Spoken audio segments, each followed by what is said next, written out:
Hey guys, welcome back to my channel, and today we're doing something definitely a little different. So this is the first 20 chapters of my Good Witch fan-made story, The Next Generation. And I hope that you guys enjoy it. I don't know if I don't think the next couple of chapters, like the next video for this is going to be that long. This is the first episode for it. I don't think the next one will be this long. Also comment if you guys want it to be shorter than this, or I can even go maybe even a bit longer, but I'll let you guys decide also. And also, I don't know how often this will get posted, just whenever I guess, but I hope you guys do enjoy it. Chapter 1, The Newcomer. The bell above the door chimed softly as Ethan stepped into bell, book and candle. A wave of warmth met him, the scent of herbs, wood polish, and something faintly sweet. Shelves lined the walls, filled with jars, books, and little treasures that caught the light from the front windows. He hadn't meant to come inside. He'd only been in Middleton a day, and he was still trying to figure out what to do next. Somehow, though, the shop had drawn him in. He brushed his sleeve against a shelf of candles, and one slipped free, tumbling toward the floor. "Oh no," he said quickly, reaching out. But a hand caught it first, steady and calm. "No harm done," said a warm voice. Ethan looked up to see a woman smiling kindly at him, her tone gentle but knowing. "Sorry," he said, straightening. "I wasn't paying attention."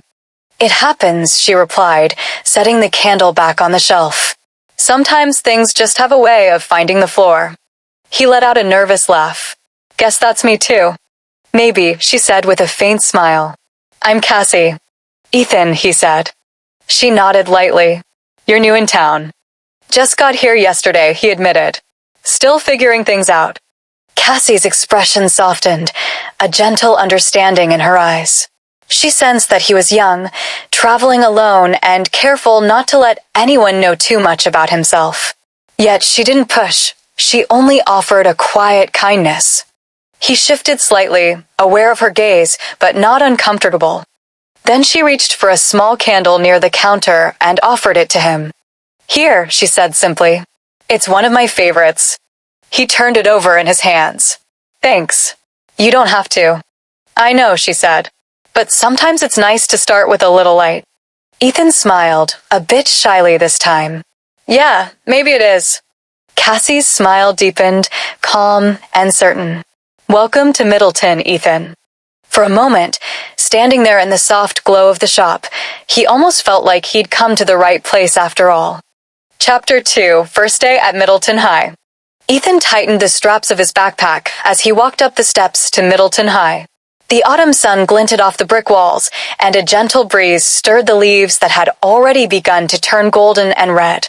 The school looked bigger than he'd imagined, its halls buzzing with students who already seemed to know exactly where they were going, laughing and chatting with ease.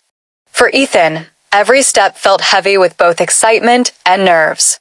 He'd been in Middleton just a day, and now he was stepping into the unfamiliar world of a new school, surrounded by people who didn't know him at all. He wasn't used to being entirely on his own. He paused for a moment at the top of the steps, taking a deep breath. Just one foot in front of the other, he told himself, "You can do this." The front doors opened in front of him, and he was swallowed by the hum of chatter and locker doors slamming.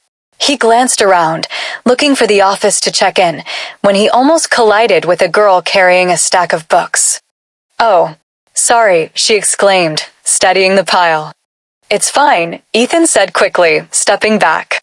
He studied her for a moment, warm brown eyes, a friendly smile, and a calm presence that immediately made him feel a little less like an outsider. "I'm Grace," she said, holding out a hand. "You must be new. I haven't seen you around before." "Ethan," he replied, shaking her hand. Grace tilted her head slightly, as if trying to gauge something about him. "First day?" she asked. "Yeah, just moved here yesterday," he admitted. Her smile widened. "Don't worry, you'll settle in. Middleton High is big, but it's not as scary as it looks." Ethan nodded, grateful for the reassurance. "She seems nice," he thought. There was something familiar in her energy, like she already understood more than she should about new beginnings and being in the right place, though he didn't yet realize why. Just then, a boy appeared from around a corner, carrying a backpack slung lazily over one shoulder. He gave Ethan a once-over and grinned. "Hey, you're new too, huh?" "Yeah," Ethan said, a little wary but polite. "I'm Nick," the boy said, extending a hand in greeting. "Welcome to the madhouse." Ethan shook it. "Thanks." Nick laughed lightly, tossing a piece of stray hair from his eyes. "Don't let Grace fool you. Everyone here's actually pretty decent once you figure them out. I'll show you around if you want." Ethan hesitated. Would that be too forward? But something about Nick's easygoing demeanor made him feel more at ease. "Sure, that'd be great," he said. Grace gave him a gentle smile. "I can show you your first class too, if you like. That way you won't get lost." Ethan felt a small wave of relief. "Thanks. I appreciate it."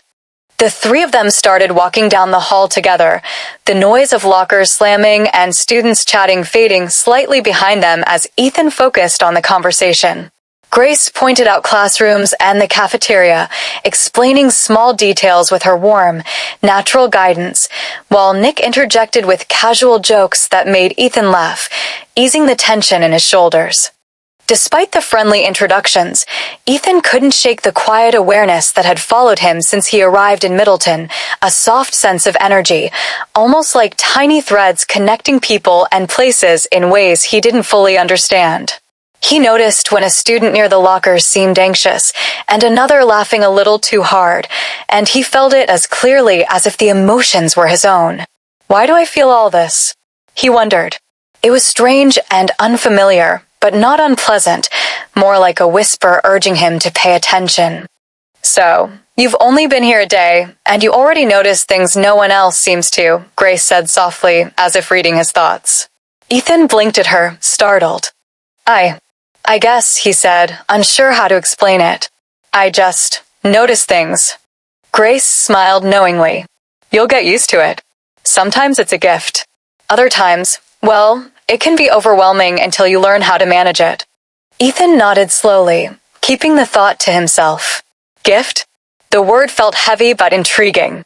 Nick, oblivious to the quiet conversation, clapped him on the shoulder. "Hey, enough deep stuff for now. Let's get you to class before the bell rings and Middleton High officially swallows you whole." They reached Ethan's first classroom just as the bell rang. He glanced around, taking in the chatter of students already seated and the teacher at the front preparing for the day. He felt a pang of nervousness, but also a quiet excitement. Today was the start of something new, something he hadn't yet fully understood. Grace gave him an encouraging smile. "See you at lunch?" she asked. Ethan nodded, feeling a little more settled than he had a few minutes ago. "Yeah, see you then."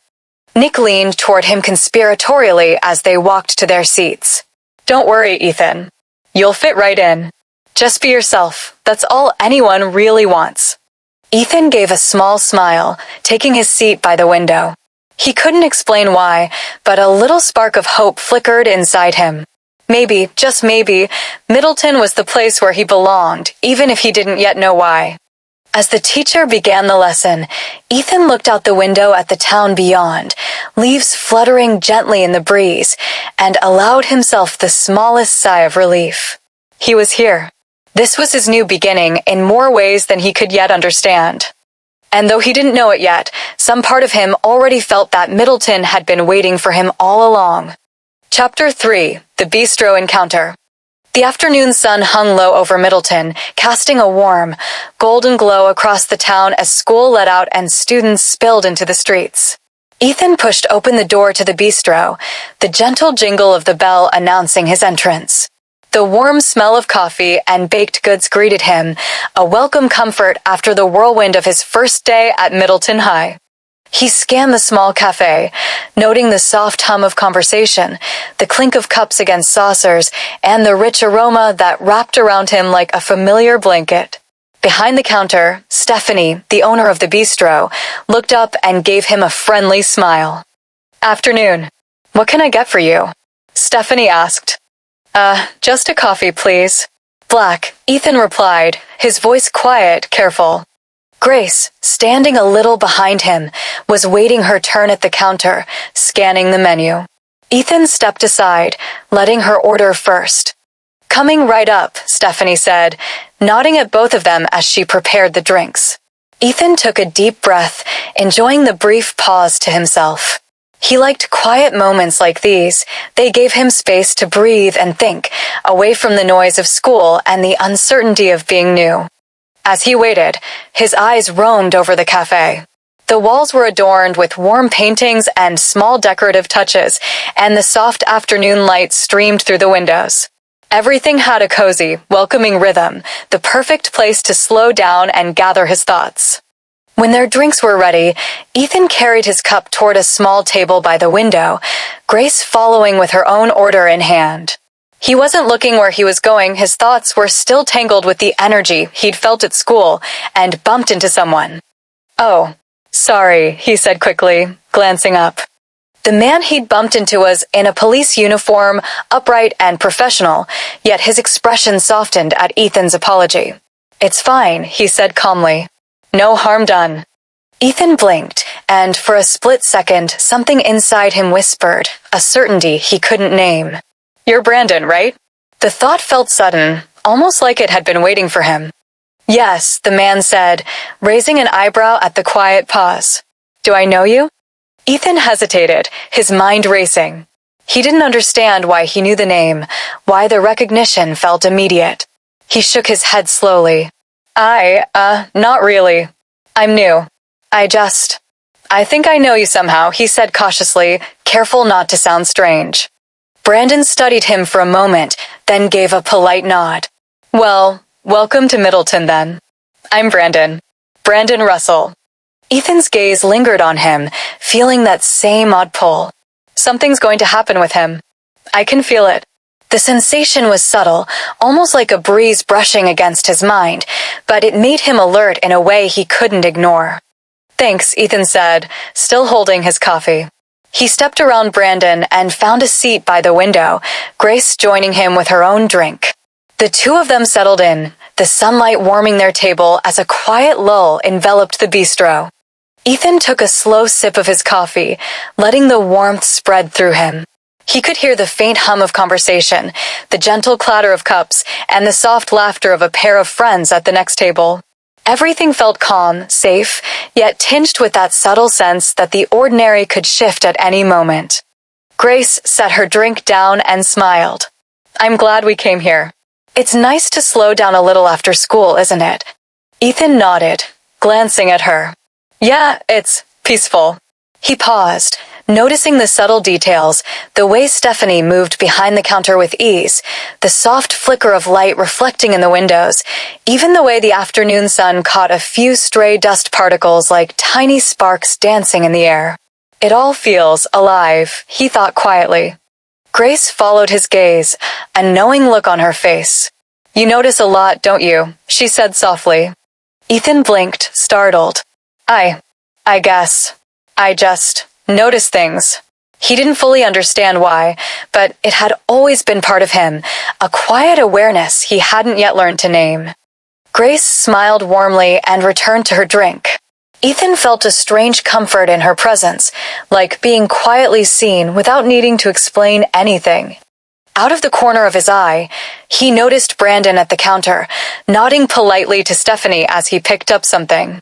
That pull in his mind, that quiet certainty, hummed faintly again. He didn't fully understand it, but he trusted it instinctively. The cafe seemed to slow around him. A soft breeze drifted in from the open door, carrying the scent of late autumn leaves and distant pine. Everything in the space felt small and intimate, as if time itself had softened its edges. Ethan sipped his coffee again, feeling it steady him. He was still new, still learning, still finding his place in a town that already seemed to hold more stories than he could yet grasp. And yet, for the first time in a long while, he felt a faint, thrilling spark of certainty, a soft, insistent whisper that told him this encounter, this town, these people were part of something bigger, something he was meant to notice, to feel, and perhaps one day to shape. The afternoon light shifted gently across the cafe, casting long shadows and golden highlights. Ethan allowed himself to simply sit, watch, and listen, soaking in the quiet magic that lingered in every corner of Middleton, knowing, deep down, that this was only the beginning. Chapter 4: The Vision. The afternoon glow still lingered through the bistro's wide windows, painting soft lines of gold across the tables. The clatter of dishes and the low hum of chatter filled the air. Grace and Ethan were still sitting by the window, their cups nearly empty. The warmth from the room wrapped around them like a blanket, steady safe. Ethan leaned back in his chair, letting his eyes wander absently across the room. Stephanie was moving between tables with her usual friendly smile, and the aroma of roasted coffee beans and vanilla drifted from the counter. It was all calm, the kind of calm he should have found comforting. But he didn't. Something in his chest shifted. A flicker. A strange, heavy pull that made him sit up straighter. His gaze caught on Brandon, who was still by the counter, talking to someone. The sound around Ethan seemed to fade, like a tide pulling away from the shore. And then it happened. For a heartbeat, the world bent. The bistro, bright and warm, seemed to shimmer, and in that shimmer Ethan saw something that wasn't there, a flash of movement. Brandon outside. A man across from him, tense, angry. The glint of metal. A raised hand. The cold reflection of a gun pointed in the sunlight. And then, as quickly as it came, it was gone. The mug in Ethan's hand slipped, clinking softly against the table. His breath caught, his pulse spiking. Grace's voice broke through the haze. "Ethan? What's wrong?" He stared at Brandon, at the spot where that flicker had been, his voice barely above a whisper. "Help, oh no." Grace frowned, concern washing over her face. "Ethan?" But he was already moving. Ethan stood abruptly, chair legs scraping against the wooden floor. His heart pounded. He didn't know how he knew what he saw, or why it felt so real. He just knew he couldn't ignore it. He turned, pushing through the door and into the crisp afternoon air before Grace could stop him. The cool breeze hit his face as he stepped outside. The quiet hum of the street returned, the sound of a car rolling past, a few voices echoing from down the block. He scanned the sidewalk, the street, every corner. He didn't know where he was going, just that he had to go. And then he saw them. A few blocks down, Brandon stood near the edge of the street, talking to another man. The man's posture was stiff, his movements sharp, defensive. Ethan's stomach dropped. It was the same scene he'd seen only moments ago. No, it can't be," Ethan muttered, his voice trembling. He took a few hesitant steps forward, watching as the man reached into his jacket. Time slowed again, the sunlight flashing off something metallic. Ethan's instinct screamed. "Stop," he shouted, running forward. But it was too late. The man, dark-haired, mid-20s, rough around the edges, pulled the gun fully into view, aiming it at Brandon. Brandon froze, instantly shifting into that sharp, calm focus that came with years on the force. "Sir, put it down," he ordered, his voice steady but firm. The man's eyes flicked toward Ethan, and his expression changed: shock, confusion, then something colder. "You," he hissed. "You followed me?" Ethan's steps faltered. His chest felt tight. He recognized him now, not from Middleton, but from before. From before everything. His voice shook. "Did you follow me? What are you doing here?" The man's grip tightened on the gun. His name surfaced in Ethan's mind like a half-buried memory. Caleb. Brandon's stance stiffened. "You know him?" he asked quickly. Ethan's breath came in shallow bursts. "Not anymore," he whispered. His gift, that strange, uncontrollable sense, was thrumming inside him, louder than ever. He could feel the tension in the air, the fear, the regret, the spark of something about to go wrong. Caleb's gaze flicked between them, and for a moment, it looked like he might lower the gun. But the anger in his eyes only deepened. "You shouldn't have come here, Ethan," he said. "You don't understand what's going on." Ethan shook his head slowly. "I think I do."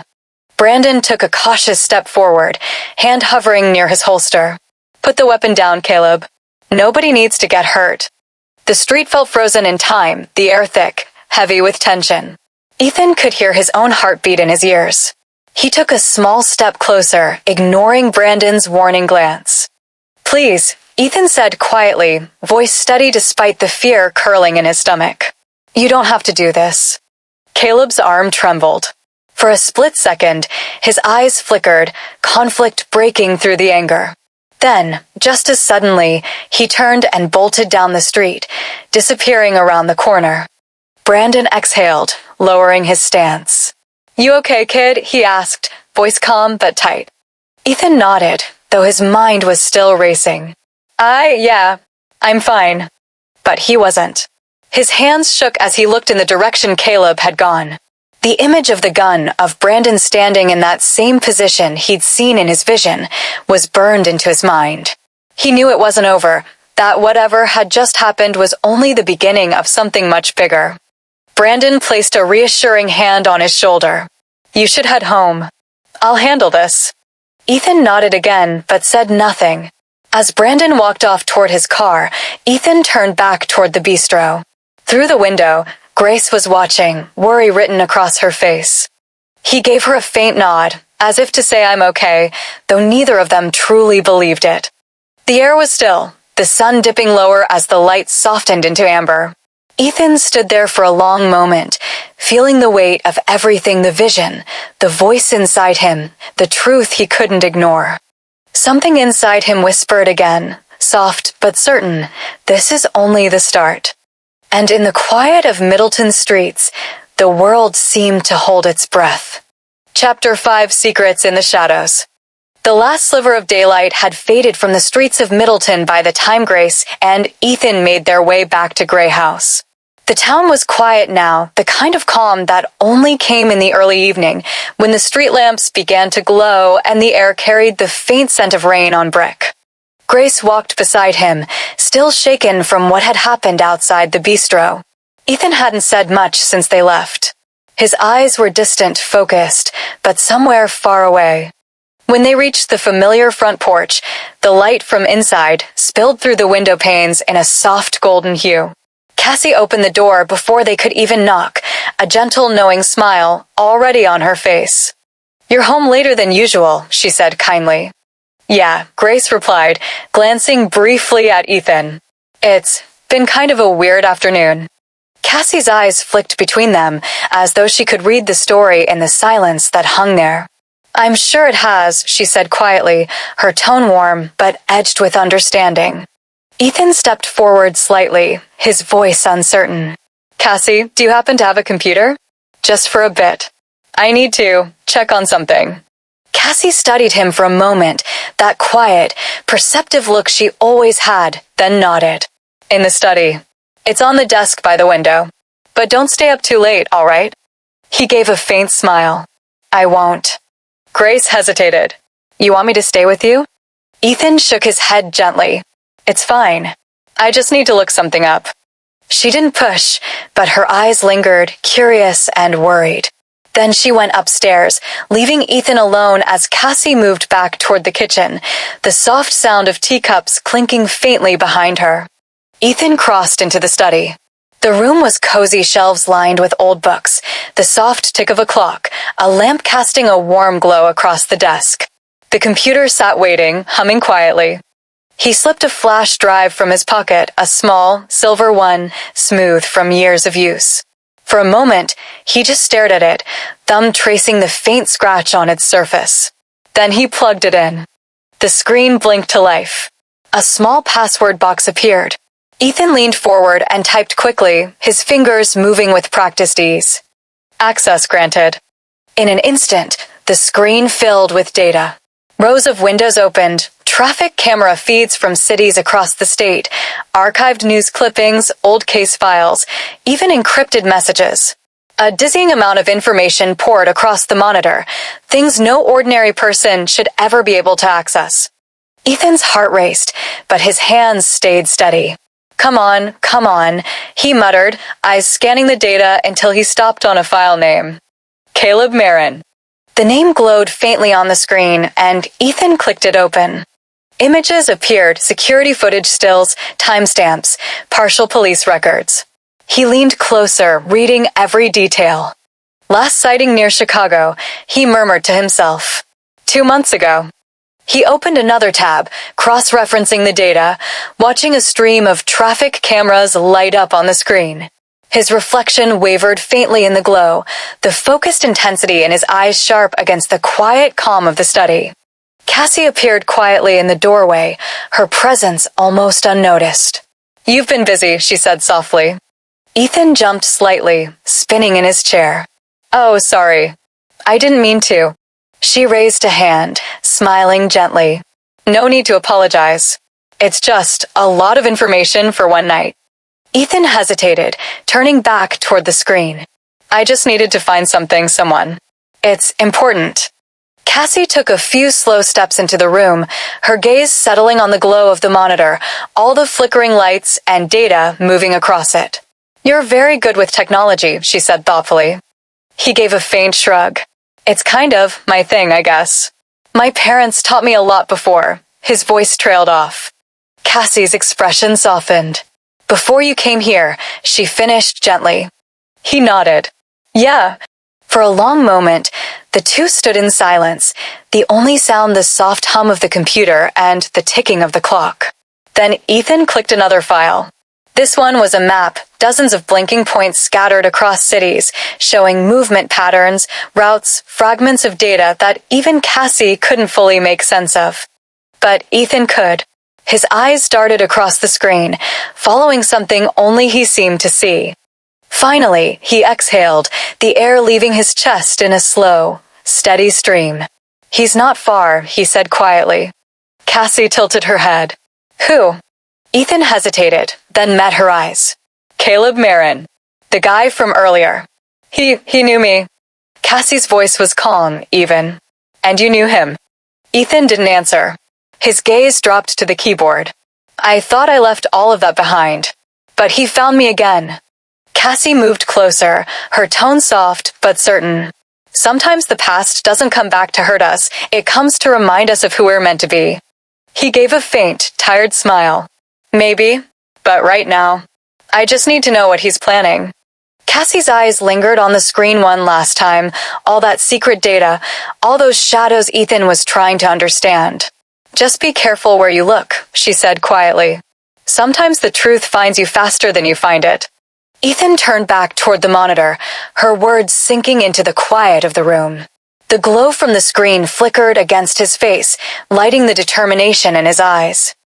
Outside, the wind began to pick up, brushing through the trees and rattling the windows softly. Gray House felt calm, but beneath that calm, something unseen was stirring. Ethan leaned closer to the computer, watching as one of the camera feeds blinked, a flicker of movement, a shadow passing by. He froze, narrowing his eyes. "Caleb," he whispered under his breath. The feed glitched once, then steadied, and Ethan's reflection stared back at him, the screen's light flickering across his face like a warning. He saved the file, pulled the flash drive free, and slipped it back into his pocket. Then he shut off the monitor and sat there in the dark for a long time, the echo of Cassie's words still in his mind. Sometimes the truth finds you faster than you find it. Chapter 6: Trust in the Unknown. Morning sunlight filtered softly through the curtains of Gray House, spilling golden light across the wooden floors and catching on the edges of old books and framed photographs. The air carried the faint scent of coffee and something sweet baking in the kitchen downstairs, Cassie's quiet morning ritual. Ethan sat in the study again, the same place he'd been the night before. The computer screen glowed softly in the dim light of the room. He hesitated for a moment, the flash drive resting in his hand. His thumb brushed over it once before he slid it into the port. The monitor blinked, came to life, and the familiar password screen appeared. Ethan typed quickly, the rhythm of the keys steady and sure. Then, without warning, a voice smooth, calm, and distinctly feminine echoed softly from the speakers. "Hello, Ethan. How can I help you today?" Ethan leaned back slightly, startled but not entirely surprised. He knew the voice, it had been part of the program he'd built long ago, before everything had gone wrong. The AI's tone was clear, even friendly. "Hey, Arya," he said quietly. It's been a while. 3 months, 14 days, and 9 hours since your last access, the voice replied. I've missed our conversations. Ethan almost smiled, shaking his head a little. Yeah, well, I've been busy. The system's soft hum filled the room as he leaned closer to the monitor. I need your help finding someone again, Caleb Marin. I want to know where he's been, who he's been talking to, and if there's been any movement near Middleton. Understood, Arya replied. Accessing prior files. Cross-referencing recent data patterns. Lines of text began scrolling rapidly across the screen, camera feeds, city surveillance reports, news archives, and location pings from across the state. Ethan watched quietly, the glow of the monitor reflecting in his eyes. Try narrowing the parameters to the last 48 hours, he instructed. Working, Arya said. He waited, tapping his fingers lightly on the desk. Cassie's voice floated faintly from the kitchen below, a soft hum as she worked, unaware of the quiet tension building in the study. After a few seconds, Arya spoke again, her voice steady and precise. Preliminary scans show 3 potential matches within your parameters. Further verification is required. I will notify you when I find a definitive location. Ethan nodded slowly, exhaling. Thanks, Arya. Let me know as soon as you have something. Of course, she said, her tone warm in its own digital way. Stay safe, Ethan. He managed a faint smile. Yeah, you too. Just then, a sharp knock echoed from the front door downstairs. Ethan froze. Ethan, came Brandon's familiar voice, firm but friendly. Copying data to secure storage, Arya announced quietly. Do you want me to shut down? Yes, now, Ethan said quickly. Goodbye, Ethan, Arya said, her tone almost human, almost caring. He yanked the flash drive free and slipped it into his pocket just as Cassie's footsteps crossed the floor toward the door. Brandon, Cassie greeted as she opened it. Good morning. Morning, Brandon replied. Is Ethan here? I wanted to talk to him for a minute. Ethan took a slow breath, shutting off the monitor before stepping out of the study. The bright morning light hit his face as he entered the hall, the flash drive still warm in his hand. Hey, he said, trying to sound casual. What's up? Brandon gave a small nod, that familiar steady calm in his voice. Just wanted to check in. You all right after yesterday? Ethan forced a smile, though his mind was still spinning with everything Arya had said. Yeah, I'm fine. Just still getting used to this place. Cassie glanced between them, her eyes soft but perceptive. You boys can talk in the parlor if you'd like, she said gently. Brandon nodded his thanks and stepped aside, gesturing for Ethan to join him. As they walked past the study, Ethan cast one quick glance back at the computer, silent now, its screen dark. The house was quiet again, but the air felt charged somehow, like the world itself was waiting for something to unfold. He could still hear Arya's last words echo faintly in his mind. I will notify you when I find something. And somehow, Ethan knew she would. Chapter 7, Signals and Shadows.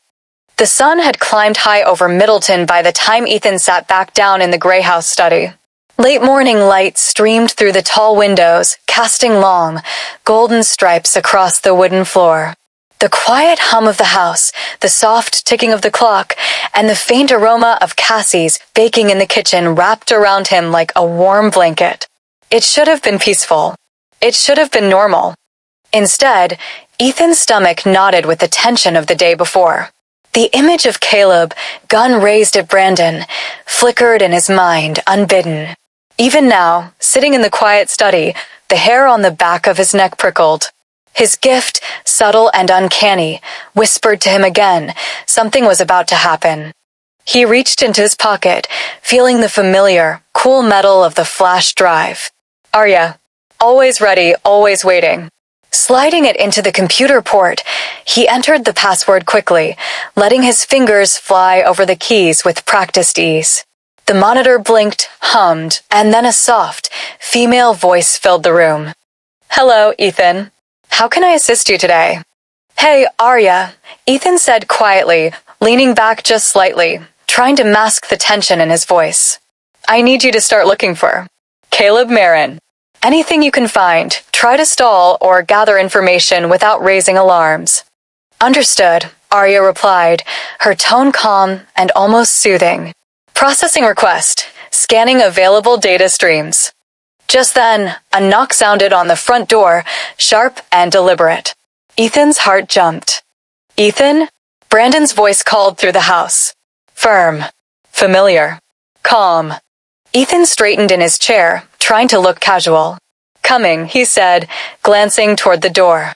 He flicked his gaze at the flash drive and noticed it blink blue, the unmistakable sign that Arya had found something.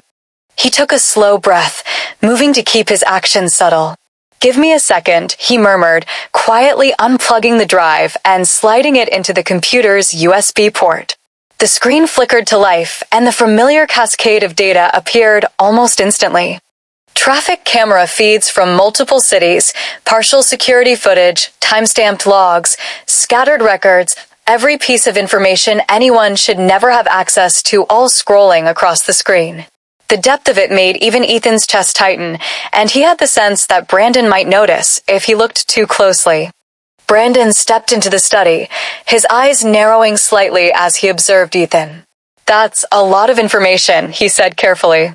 Way more than a regular civilian should have access to. Ethan forced a faint smile, trying to sound casual. Yeah, I know. It's a special program. Helps me keep track of things.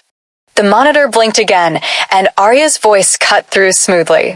I've located preliminary data related to Caleb Marin. I am continuing to gather information and will alert you when I can confirm a precise location or activity. Ethan kept his tone light, carefully hiding the edge of urgency in his voice. Good. Do what you can. Just stall, all right? Absolutely, Ethan, Arya replied. There was a quiet confidence in her voice that steadied him. Brandon's gaze flicked to the screen again, curious and cautious. Ethan kept his hand hovering near the keyboard, subtly guiding the program without drawing attention. Every instinct in him screamed Merrywick intuition, and his chest tightened with that familiar warning. Something was about to move. His eyes flicked to the streets outside, catching the subtle motion of a delivery truck rounding the corner. The air seemed to thrum, as though time itself had slowed, letting him see the faintest shimmer of movement that others would never notice. Ethan's hands stayed steady as the data scrolled. Partial images of Caleb appeared, him walking along city streets, a shadow flickering behind him, a figure in the background that didn't belong. Traffic logs, timestamps, archived surveillance, and location pings, Arya was gathering everything she could, piece by piece. Brandon's voice pulled him back. You've got a good handle on this, but Ethan, be careful. I don't want you getting caught up in something dangerous. Ethan nodded, keeping his eyes on the monitor. I know. His mind raced. The pieces were forming, slowly but surely. He could feel Caleb's path, sense the ripple of intent, the tension in the air before it even happened. After a few more moments, Arya's voice came again, calm and precise. Ethan, I will continue to monitor and gather information. I will alert you immediately when a significant update is available. Ethan exhaled softly, a mix of relief and tension threading through him. He reached forward and unplugged the flash drive, hiding it in his pocket before Brandon could say anything further. All right, Brandon said, giving a small nod. If you need anything, let me know. Just don't act recklessly, okay? I won't, Ethan said, standing. His chest still buzzed with that subtle, uncanny awareness. He could feel Caleb moving somewhere nearby, unseen yet close. As he stepped toward the door, the late morning sunlight spilled across the hall, glinting off the wood floors and painting shadows that flickered like whispers. Every instinct told him to move, to follow, to act before it was too late.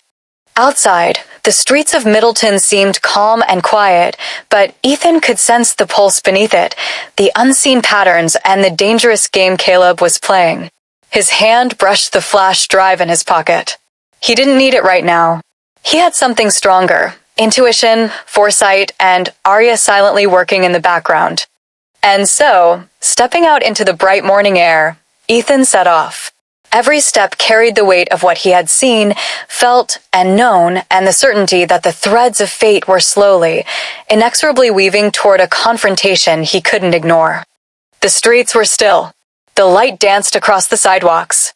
And somewhere, just out of sight, Caleb Marin moved as well, unaware that his presence had already been noticed. Ethan's pulse quickened, quiet, measured, ready. This was only the beginning. Chapter 8. The Vision. Morning light drifted through the wide windows of Grey House, scattering across the kitchen in soft gold. The scent of cinnamon and something freshly baked lingered in the air, one of those familiar comforts that made the house feel alive. Ethan leaned against the counter, quietly stirring sugar into his tea, lost in his own thoughts. Cassie was by the stove, her movements graceful and unhurried as always. There was something about the way she moved that still amazed him, like every gesture carried a quiet purpose. Abigail strolled in first, hair perfectly styled, a smirk already in place. Morning, she said, reaching for a cup. Or almost afternoon.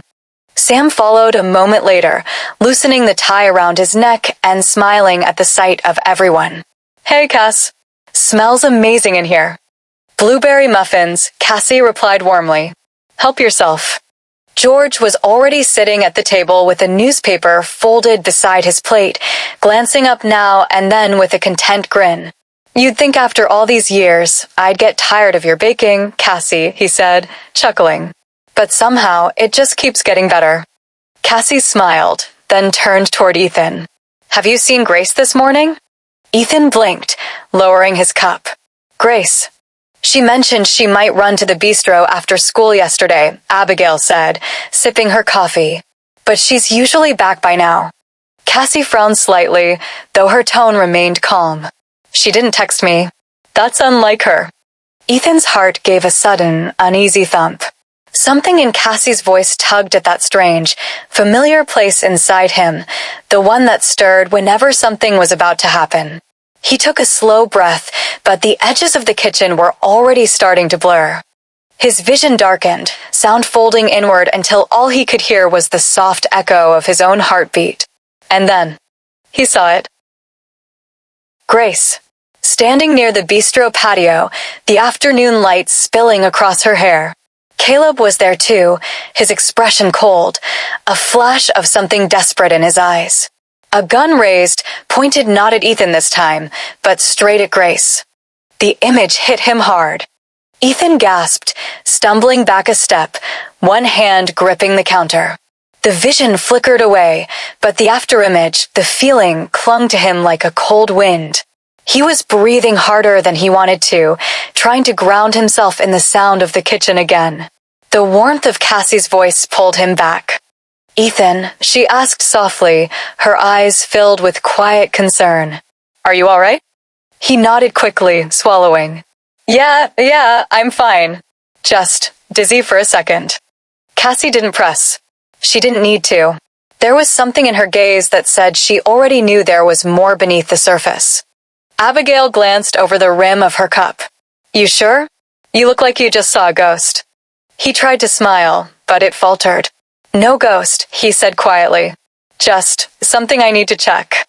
George folded his paper and gave a thoughtful hum. You kids always running off somewhere, he murmured. Cassie set a gentle hand on Ethan's arm before he could turn to leave. Whatever you're going to do, she said in that calm, knowing tone, trust what you feel. But be careful, all right? Ethan hesitated, then nodded. I will. He grabbed his jacket from the back of the chair and started toward the door. The house seemed unusually still, as if holding its breath. Even with sunlight spilling through the windows, he felt the faintest chill trail behind him, the kind that came before something important. Cassie watched him go, her eyes flicking briefly to the small candle flickering on the counter. Its flame wavered and then steadied again, glowing brighter for a moment before returning to normal.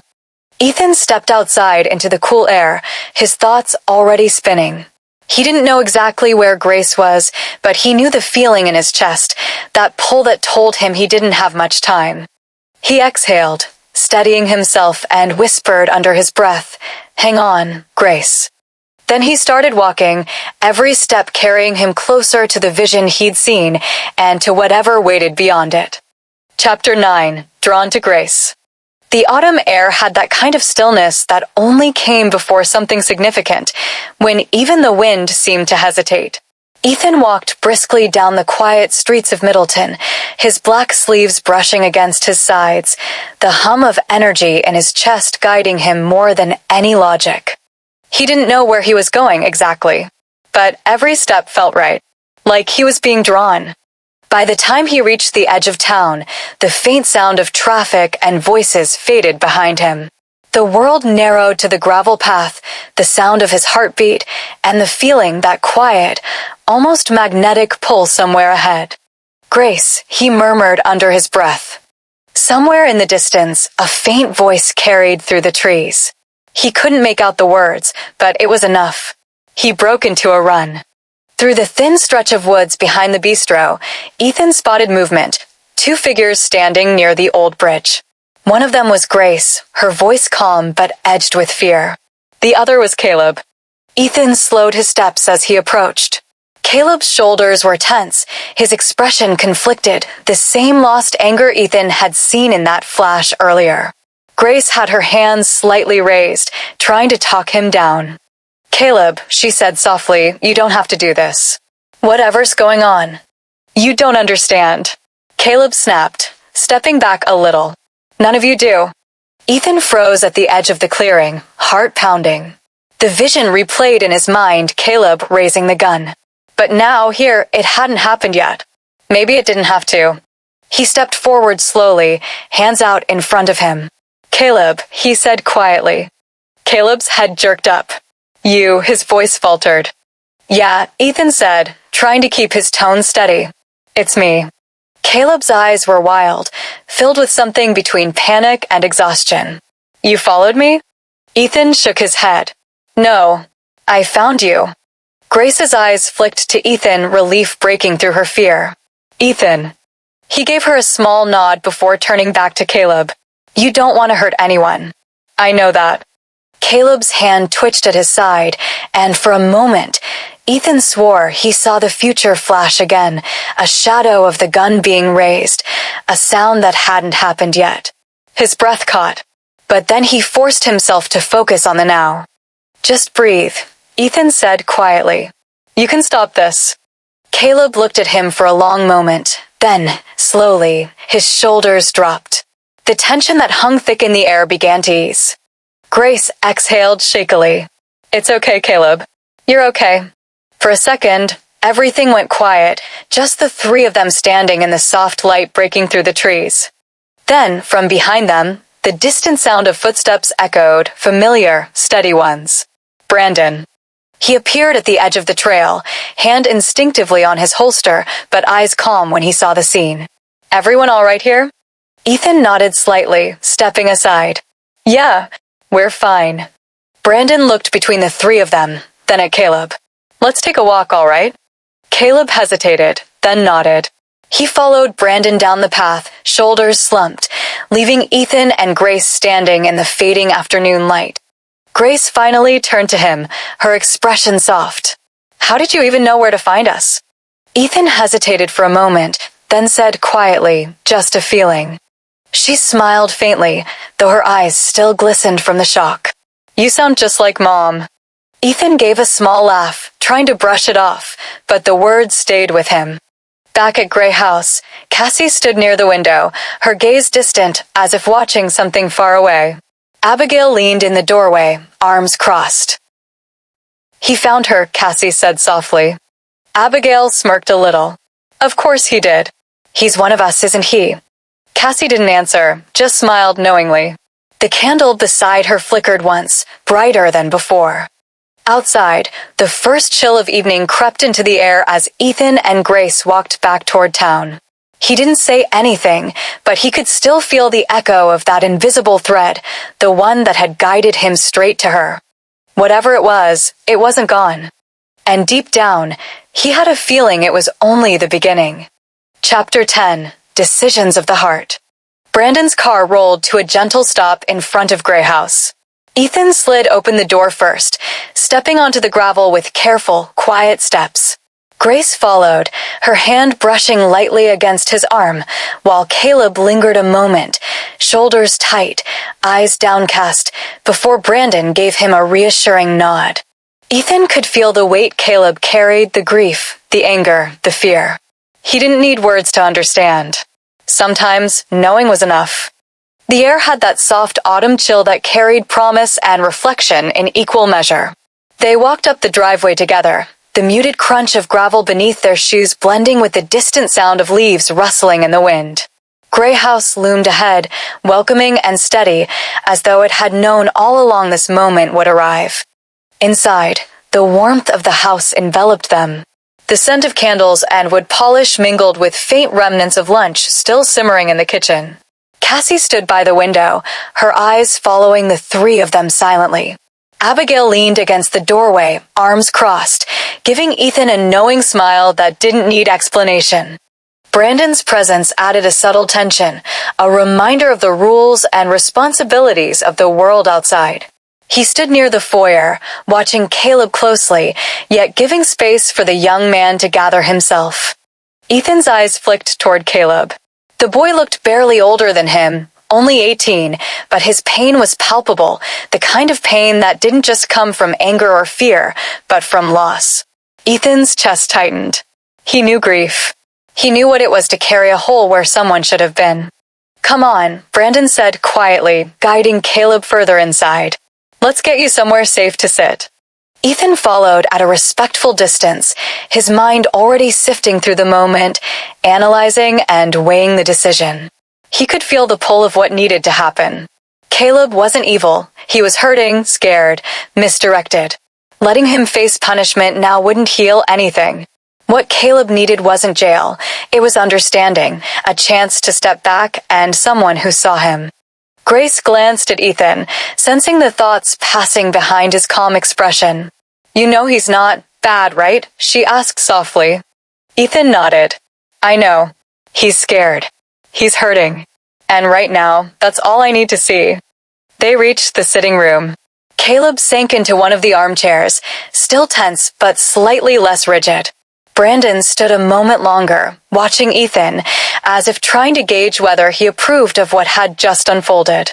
Ethan met his gaze with quiet certainty, and Brandon slowly relaxed, nodding once. "You made the right call," Brandon said softly. "For now." Ethan allowed himself a small exhale. He didn't need to justify it. Sometimes the right choice was quiet, invisible to everyone except the people it affected most. Grace leaned against him slightly, her presence steady and reassuring. "You're always thinking about what's next, huh?" she said with a small smile. He chuckled lightly. "It's not thinking, just feeling. Something tells me what's needed." Cassie's eyes softened as she watched from across the room. "He's remarkable, isn't he?" she said quietly to Abigail. Abigail only smirked faintly. "He has no idea yet. But yes, remarkable indeed." Ethan glanced at Caleb again. The boy's hands were shaking slightly, but there was a small spark of relief in his eyes. Ethan could feel it, the invisible thread of connection that ran through the room, tying all of them together. His gift, his sense, it whispered that this was the start of something more, something meaningful. "Caleb," Ethan said gently, kneeling slightly so he was closer to his level. "You're safe now. You can step back. You can breathe." Caleb swallowed hard, the tension in his shoulders loosening fractionally. I didn't know what else to do," he admitted, his voice small. "I know," Ethan replied softly. "I understand. And you're not alone in that feeling anymore." Brandon gave Caleb a supportive nod and moved toward the door. "I'll be outside for a while. Give you space." Ethan stayed close to Caleb, his intuition urging him to provide quiet comfort, to let the boy know someone understood without judging. He could feel Grace's gaze on him, quiet approval, understanding. Minutes passed. The room settled into a gentle stillness. The shadows from the fading afternoon sunlight played softly across the walls, and Ethan felt the invisible thread that had let him here linger around him like a faint warmth. Grace broke the silence. "So, you just knew where to find him?" Ethan hesitated, then replied quietly, just a feeling. She smiled softly. You sound just like Mom. Ethan chuckled, brushing the comment off with a small shrug. But inside, he felt the weight of it, the acknowledgement that he belonged, in some small, mysterious way, to something larger than himself. Outside, the first chill of evening crept into the air, and the soft glow of street lamps began to appear through the windows. Caleb finally straightened slightly in the chair, the tension in his body eased, though not gone entirely. He didn't yet understand how close he had come to a turning point. But Ethan's presence, quiet and steady, had given him a moment to pause and consider another path. Ethan allowed himself a long, deep breath. Letting Caleb go, even temporarily, had been the right choice. Compassion, intuition, and heart, those were the tools he would always rely on, even when the rest of the world relied on rules and procedure. Chapter 11. Whispers Before Dawn. The morning air was crisp, carrying the faint scent of autumn leaves and the soft warmth of the rising sun.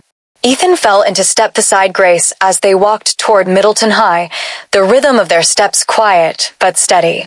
The streets were slowly waking, filled with distant chatter, the occasional bark of a dog, and the soft rustle of leaves. Even in this ordinary setting, Ethan's mind was elsewhere, tuned to something more subtle, a gentle thread beneath the surface of the world, like a quiet hum only he could hear. As they approached the corner near Gray House, Nick appeared, jogging lightly to catch up. "Morning, Grace." "Ethan," he called, waving energetically. His smile was bright and easy, lifting the quiet weight of the morning. Ethan offered a small smile and nodded politely. "Morning," he said, his eyes briefly meeting Nick's. There was an easy confidence about him, the kind that didn't need words to be felt. The three of them walked together the rest of the way to school, the conversation drifting between homework, upcoming projects, and weekend plans. Ethan mostly listened, though his thoughts wandered to the faint flickers of intuition he had been feeling ever since arriving in Middleton. Subtle sensations that warned him of things before they happened. Classes passed in the usual blur of lectures, scribbled notes, and soft murmurs of students moving between rooms. By the time the lunch bell rang, Ethan quietly excused himself from the crowd, feeling the pull of a quieter space. The cafeteria was bustling with noise, chatter, laughter, trays scraping tables, but Ethan was drawn to the outdoor lunch area, where a few shaded tables sat under tall oak trees, just far enough from the crowd to feel a sense of refuge. He took a seat at one of the tables, placing his backpack carefully beside him. The sunlight filtered through the leaves above, casting dancing patterns on the wooden surface. For a moment, the world seemed to slow, letting him breathe amid the chaos of a school day. He could feel it again, that subtle whisper, the quiet tug at the edges of perception that hinted at events yet to come. Grace approached shortly after, sliding onto the bench across from him. She studied him carefully for a moment, her gaze both reassuring and knowing. "Ethan, what's wrong?" she asked softly, her tone calm, but carrying a hint of something deeper, as though she already understood more than she let on. He hesitated, hands resting lightly on the table. "Oh, it's just, ever since I got here, even before I did, it's like I can see things. Like, before something actually happens. Or feel something." Grace's lips pressed together thoughtfully, a small, subtle smile tugging at the corner. I kind of knew you'd be able to do that," she said softly, carefully choosing her words. "Not exactly when you'd notice it, but I understand what you mean." Ethan blinked, slightly taken aback. You do." She nodded. "Yeah, I didn't expect you to tell me yet, but I get it. That feeling, that gift. You're a Merriwick, aren't you?" He swallowed, surprised but not entirely shocked. I guess I am. I didn't really know what to say." Grace reached out, resting her hand lightly over his. "It's okay. You don't have to explain it fully to me. Just know that it's part of who you are, and it's not something to be afraid of." Ethan gave a small, tight smile. "It's hard. Sometimes I sit here and try to make sense of it before it happens. I can't always stop it, and I can't always explain it. But I can feel it. Her hand squeezed his gently. I know. And I think maybe it's part of why you're here. You're meant to notice these things, even if you don't realize it yet. Ethan looked down at her hand, the warmth grounding him. Her words settled softly over him, and for the first time that morning, the pull of his intuition felt less like a weight and more like a guide. He could almost see the invisible threads connecting him to everything around him, to Grace, to Nick, to the town, to the people he hadn't yet met. The wind stirred the leaves overhead, carrying faint scents of the schoolyard and the distant hum of students chatting. The world seemed to pause in that quiet corner, the chaos of the lunch area fading into a soft hum around him. He closed his eyes briefly, letting his senses expand outward, feeling the subtle shifts of energy around him. Grace's voice drew him back. You really do notice things, don't you? She asked quietly, a knowing glimmer in her eyes. I think so, Ethan admitted. It's hard to explain. I don't always understand it myself. Sometimes it's like the future is just a little blurred in front of me, and I can catch glimpses before it happens. Her smile softened, but there was a certainty behind it now, as though she had seen it all before in others like him. Then maybe you're meant to use it. Carefully, of course. But maybe you're supposed to be aware of things that others aren't. Ethan let her words settle, the quiet weight of her understanding wrapping around him. He could feel the subtle currents guiding him, nudging him toward choices he didn't yet fully comprehend. There was comfort in knowing someone understood, even if only partially, and the tension in his chest eased slightly. They sat together for several minutes, watching students drift past and shadows stretch across the ground. The soft clatter of trays and faint laughter carried through the air, but in their corner, the world felt still. Finally, Ethan exhaled deeply, releasing the tightness he had carried since arriving in Middleton. Just a feeling, he murmured quietly, almost to himself, repeating the words that had been his guide all morning. Grace's smile softened. You sound just like Mom, she said gently, the comment drawing a small, faint smile from Ethan. He let the words linger without response, the sunlight warming his face. Even in the ordinary rhythm of school life, he could feel the extraordinary currents beneath the surface, the quiet hints of what might come. For now, he would follow them carefully, one step at a time, knowing the gift he had yet to fully understand was already guiding him. Outside, the wind stirred the branches above once more, carrying a whisper of promise and possibility. Ethan sat a moment longer, letting the feeling settle, before standing with Grace at his side. Together, they prepared to step back into the flow of the school day, carrying with them the quiet certainty that some things and some people were meant to be noticed, understood, and protected. Chapter 12, Lost and Found.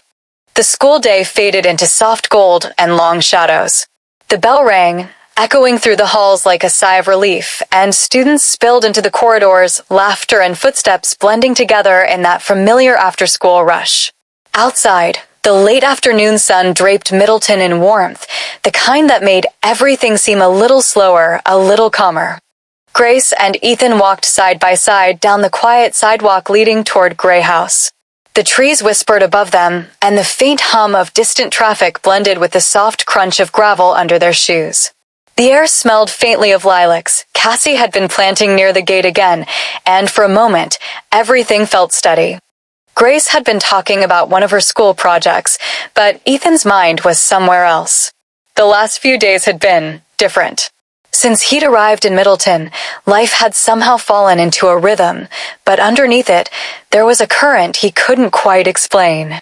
That strange sensitivity of his, that sense of something just out of sight, felt sharper than ever. You okay? Grace's voice broke through his thoughts, soft but concerned. Ethan blinked, realizing he hadn't said a word in almost a minute. Yeah, he said, managing a small smile. Just thinking, that's all. Grace smiled back, the kind that always seemed to carry a little understanding even without words. You do that a lot, she said teasingly, bumping his shoulder lightly as they reached the steps of Gray House. He let out a quiet laugh, grateful for the normalcy of it, even if he couldn't shake the feeling that something beneath the surface was shifting again. When they reached the front yard, Grace turned toward him. "I'm going to go drop off my bag and check in with Mom. She wanted me to ask about some new herbs she's mixing." "Sure," Ethan said. "I'll wait out here for a bit." Grace headed inside, her footsteps soft against the old wood of the foyer.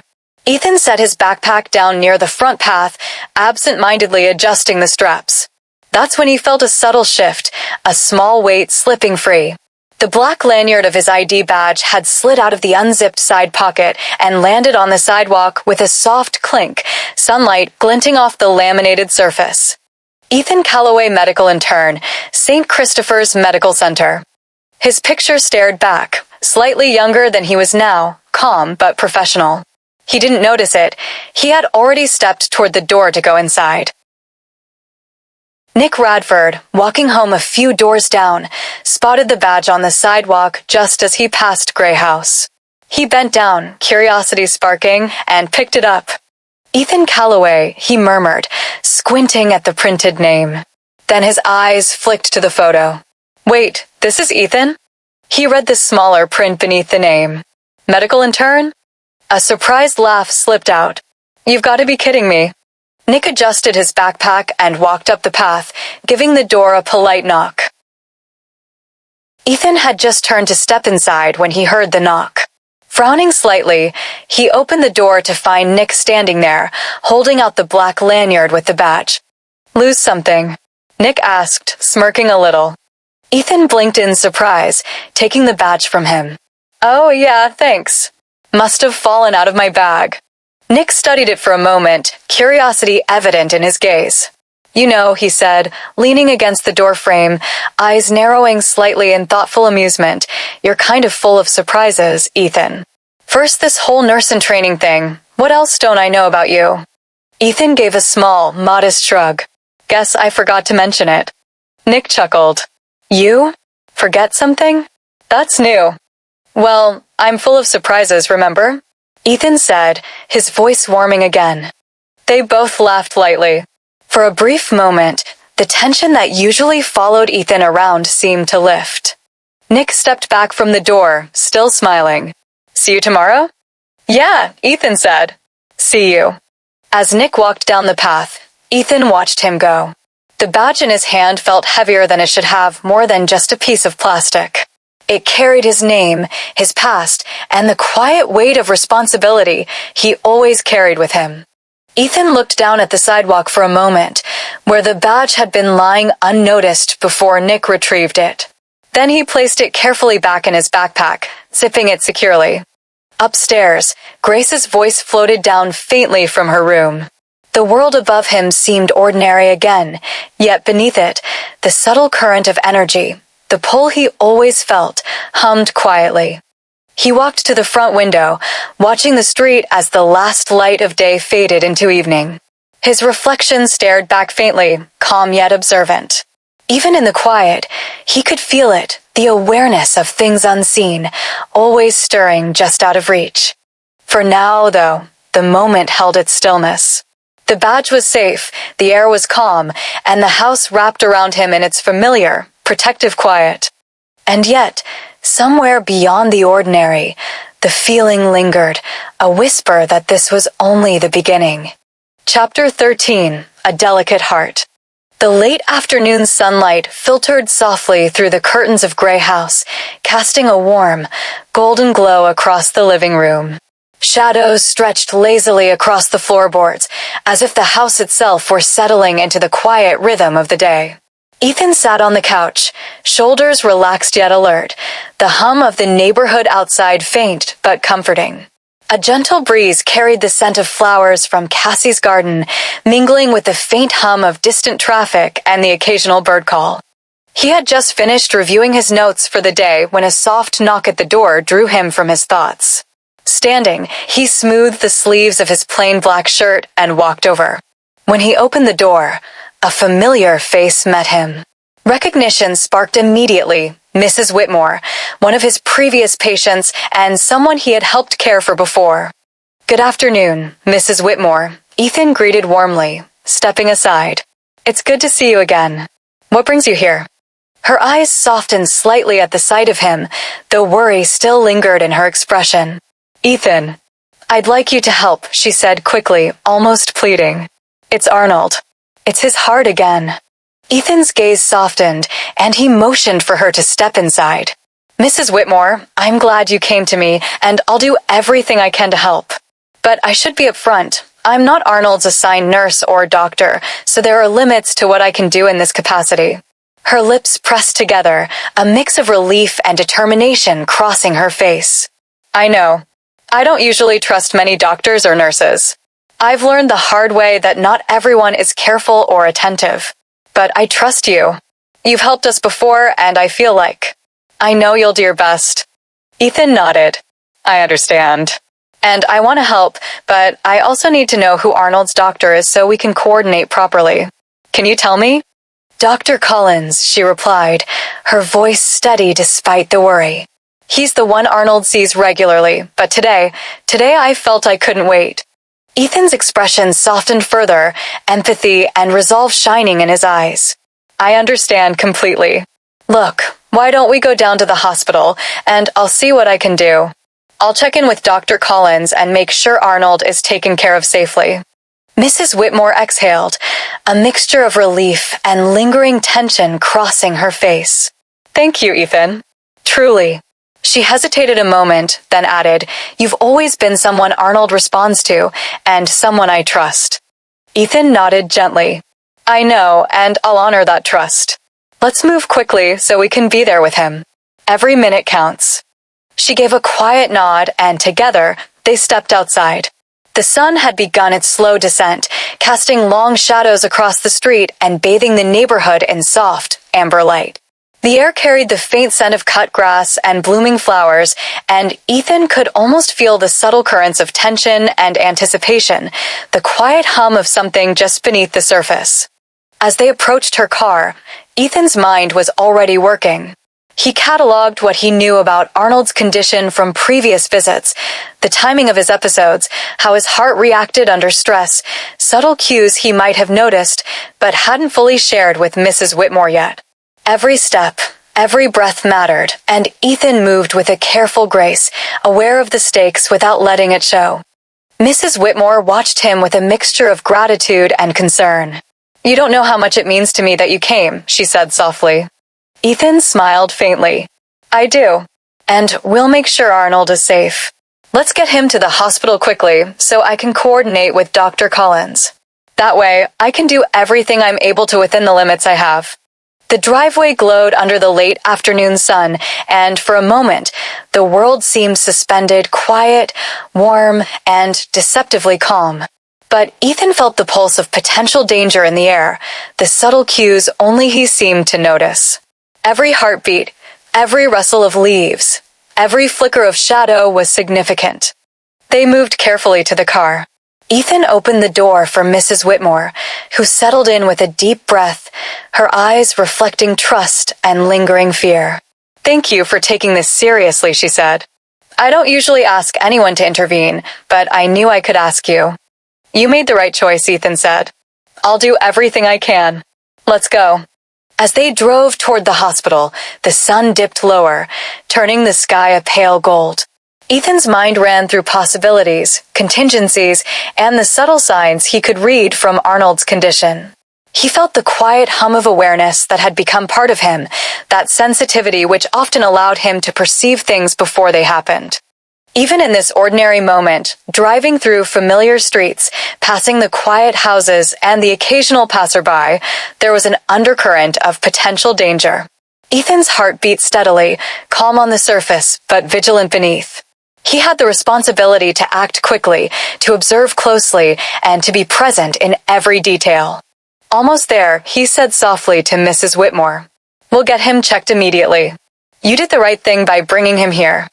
She exhaled slowly, the tension in her shoulders easing just slightly. I couldn't wait. I couldn't take a chance. And you didn't, Ethan replied. You came to someone who knows him, who knows how to act. That's all that matters. The hospital loomed ahead, bathed in the soft glow of the setting sun. Parking the car, Ethan opened the door and turned to Mrs. Whitmore. "Stay close. We'll get him the care he needs." As they stepped out, the evening air was crisp, carrying the scent of the neighborhood and a hint of spring blooms. Ethan's mind hummed with awareness, reading the currents of possibility, ready for whatever might come. He had the gift, the skill, and the calm presence to act, but he also carried the weight of responsibility, and he knew the next moments would matter. "Are you ready?" he asked softly. "Yes," Mrs. Whitmore said, voice steadier now. "Let's go see him." Every step toward the hospital felt deliberate, measured. The warm light of the sun behind them cast long shadows, stretching into the unknown, reminding Ethan that even the calmest afternoon could hold urgency beneath its surface. Today, his presence mattered more than ever. Today, he would act, watch, and guide. And for Arnold Whitmore, that could make all the difference. Chapter 14 at the hospital. Ethan stepped carefully through the automatic doors of Middleton General, Mrs. Whitmore following closely behind. The faint antiseptic scent of the hospital mixed with the warm late afternoon sunlight streaming through the windows, creating a strange sense of calm urgency. "Arnold's room is just down this hall," Mrs. Whitmore said softly, her voice tight with worry. I hope someone listens to me today." Ethan nodded. "We'll make sure he's taken care of," he replied gently. "Let's check with his doctor first." They reached Arnold's room, and Ethan asked at the nurse's station for Dr. Collins. Mrs. Whitmore's gaze stayed fixed on the hallway, her hands gripping the strap of her bag. "Dr. Collins isn't on shift yet," one of the nurses said.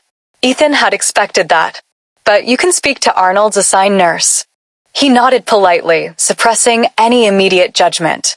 Nurse Bradley appeared, clipboard in hand, and Ethan felt a subtle twinge of unease.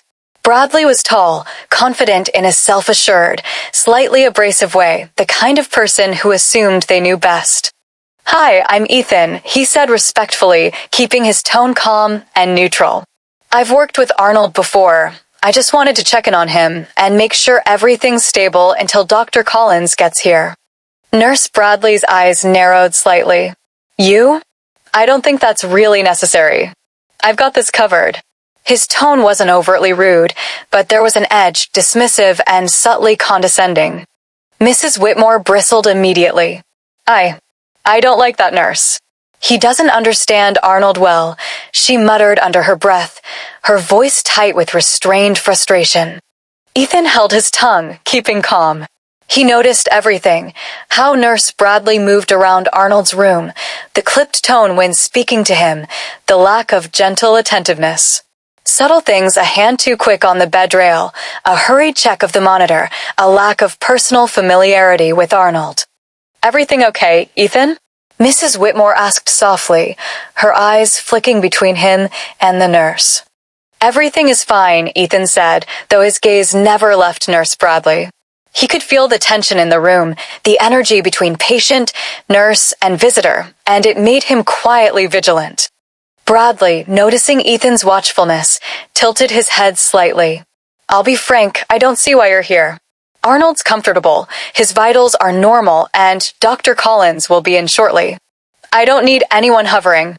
Ethan stayed calm, choosing his words carefully. "I understand. I just want to ensure that Arnold is as comfortable and safe as possible until Dr. Collins arrives." His voice was steady, polite, but firm.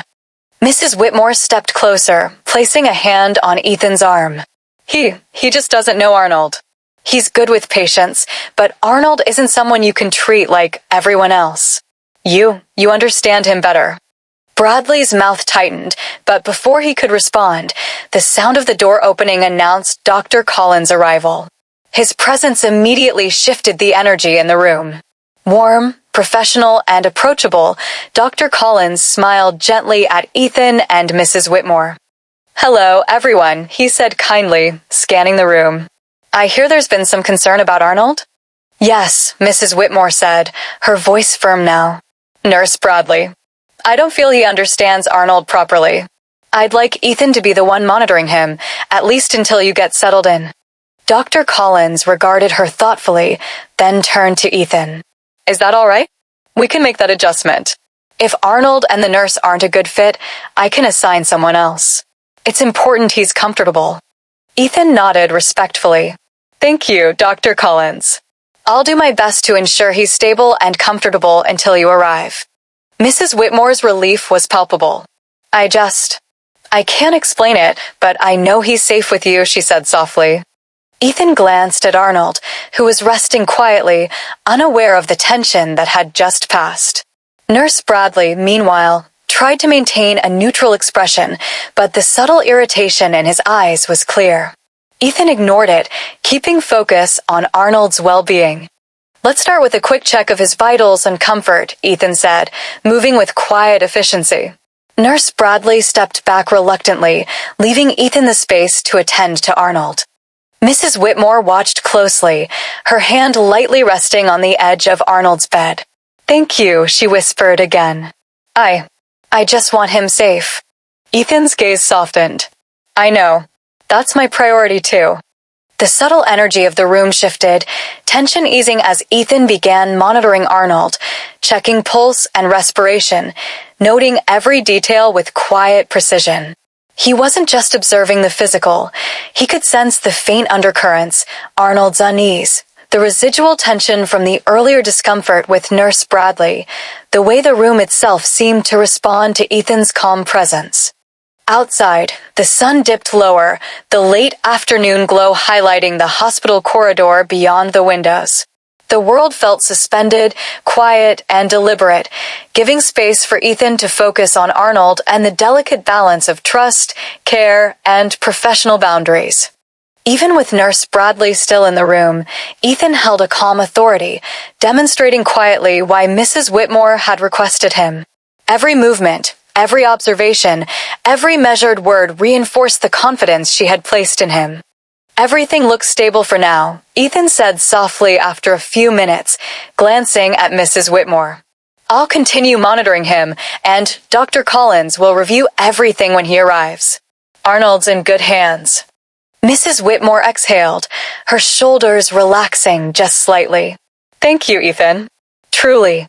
The late afternoon light deepened into a warm, golden glow, the gentle hum of the hospital around them a comforting constant. Ethan's presence, calm, perceptive, and attentive, carried more weight than words, giving Mrs. Whitmore reassurance that Arnold would be cared for properly, even if Nurse Bradley remained in the room. Ethan took a deep breath, ready for whatever the next moments might bring. He was alert, prepared, and quietly confident, knowing that his gift, his experience, and his careful attention could make a real difference. Chapter 15. A Call in the Morning.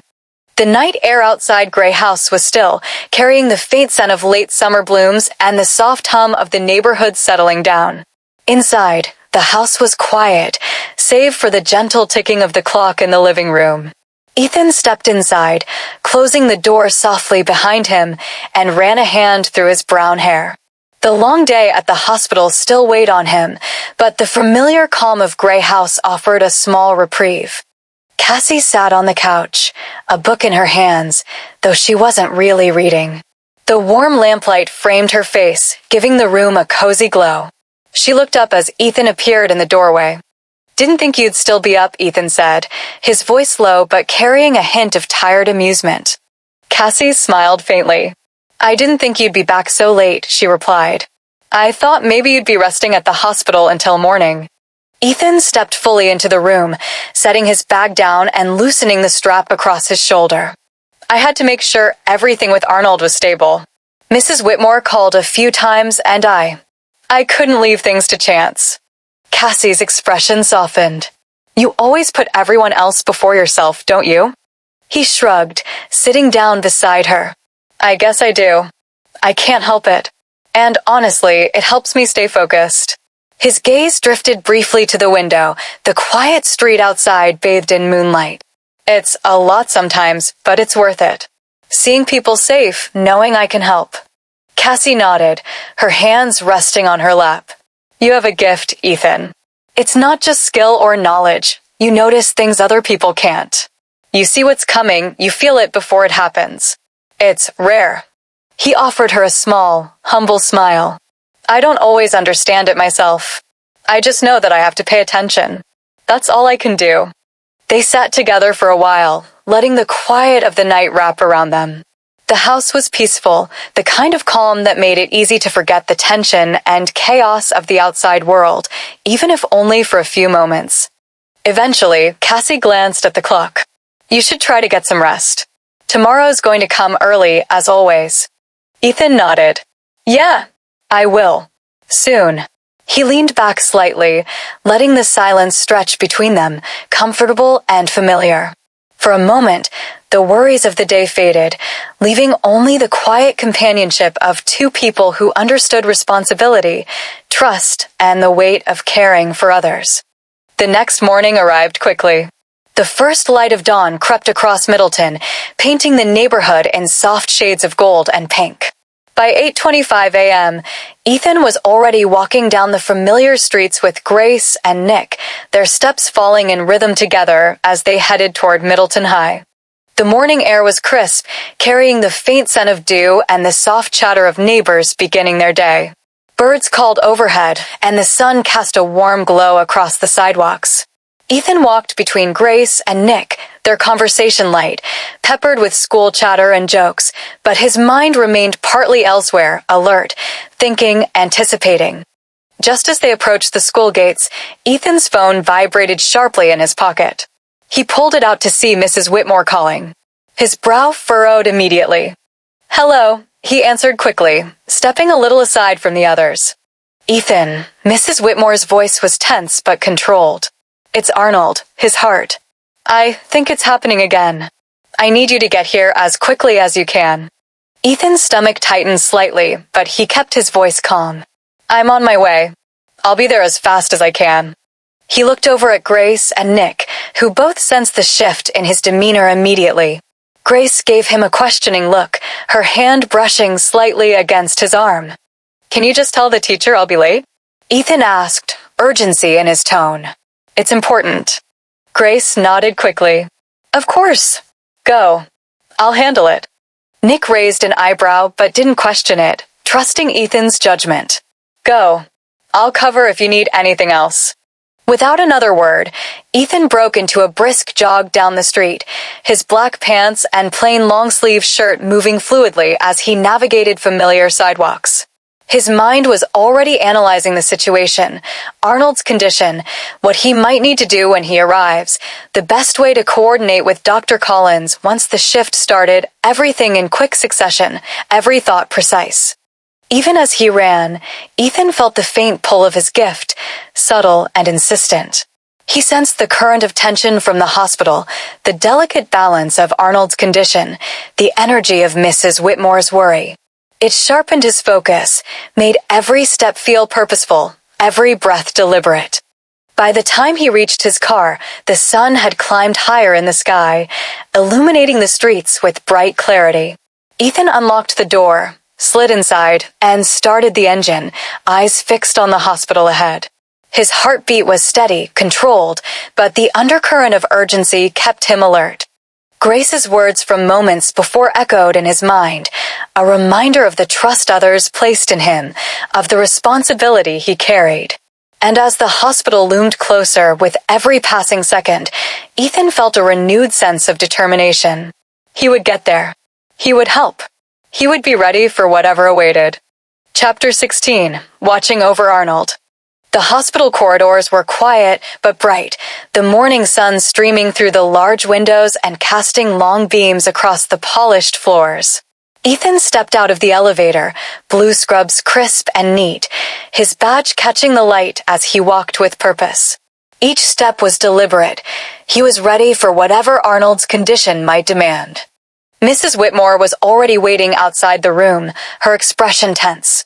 Ethan, she breathed, relief washing over her face the moment she saw him.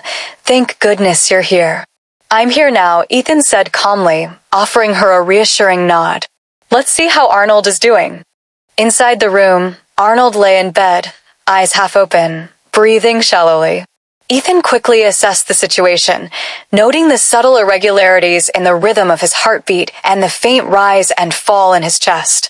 Nurse Bradley was at the side of the bed, clipboard in hand, moving with efficiency, but lacking the gentle attentiveness Ethan had learned Mrs. Whitmore valued.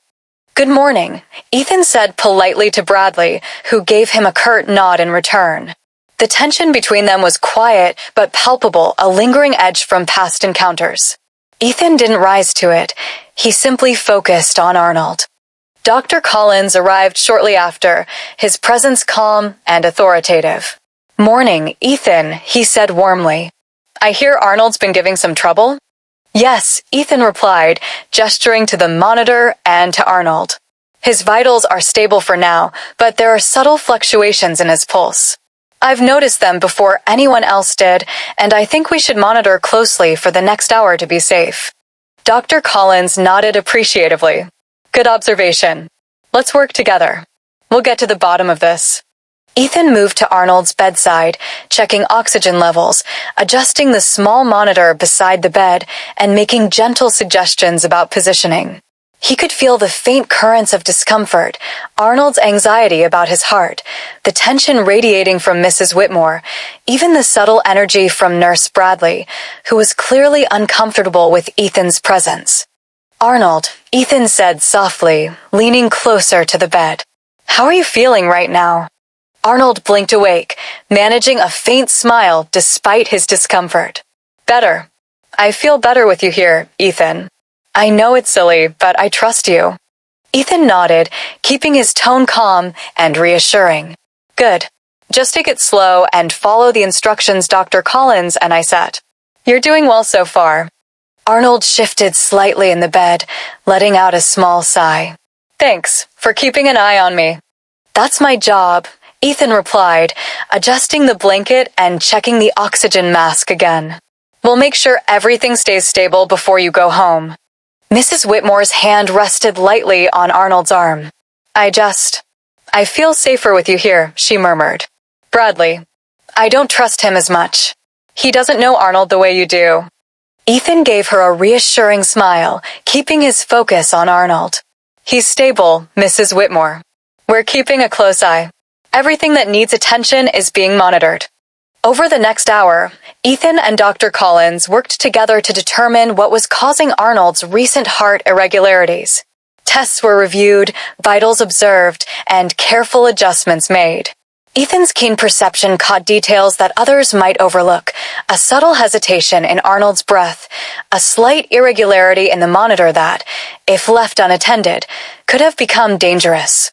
Nurse Bradley hovered nearby, making notes, but clearly irritable at Ethan's calm command of the room. "I don't see anything major," Bradley said, his voice clipped. "Shouldn't we just wait for Dr. Collins?" Ethan kept his tone professional and neutral. "We're already monitoring everything carefully. Early intervention can prevent complications, even minor ones." Bradley bristled, but said no more.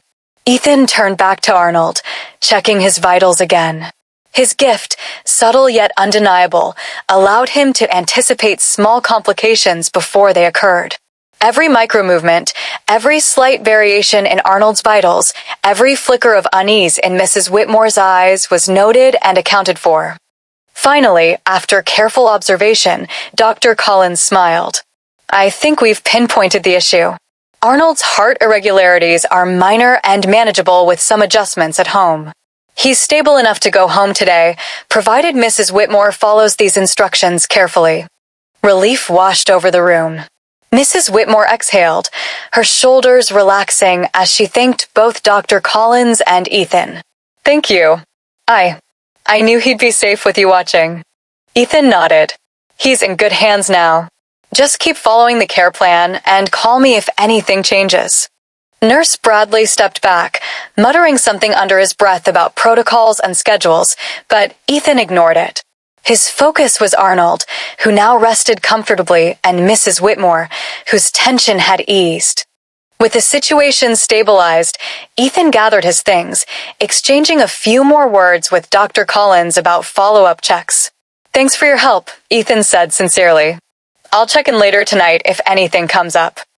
Dr. Collins smiled warmly. Always a pleasure, Ethan. You have a keen eye. Arnold's lucky to have you. By the time Ethan finally left the hospital, it was nearly 11:15 a.m., far later than he had anticipated. The day had stretched long and tense, but Arnold was safe, Mrs. Whitmore was reassured, and Ethan had quietly ensured that everything possible had been done. Driving back toward Middleton High, Ethan glanced at the clock. Nearly 3 hours late. He felt the familiar twinge of guilt, but also a quiet satisfaction. Sometimes, the right choice required a delay, and he had no doubts about the choice he had made today. Pulling into the school lot, Ethan prepared himself for the interruption awaiting him in class, knowing that, even though the morning had been consumed with hospital care, he had made a real difference. And for Ethan, that mattered more than punctuality, more than the routine of school. Chapter 17, Back to School. By the time Ethan pulled into the school parking lot, the weight of the morning still lingered in his shoulders. Hours at the hospital had drained him, monitoring Arnold, coordinating with Dr. Collins, and reassuring Mrs. Whitmore had taken every ounce of his focus. Now, with the sun high in the sky, he needed to transition back to school mode, though it felt jarring after such an intense morning. Ethan ducked into the restroom to change quickly. Blue scrubs came off, replaced by his usual plain black long-sleeve shirt and black pants. He ran a hand through his brown hair, straightened the collar, and glanced in the mirror. In his rush, he completely forgot one small but noticeable detail. His hospital badge was still hanging from his neck. He pushed open the classroom door quietly, hoping to slip in without drawing attention. Most students were already settled, though Grace and Nick sat near the front, quietly talking between themselves. Ethan scanned the room and tried to make his way to an empty seat at the back. "Ethan," Mr. Stanton's voice cut through the quiet, sharp with surprise.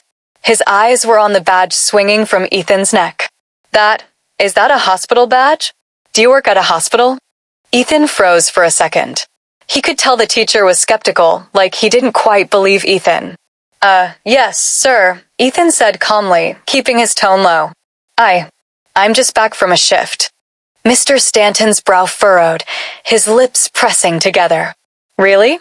I had no idea. I mean, that's unusual for someone your age. Are you sure this isn't some kind of, I don't know, a novelty thing?"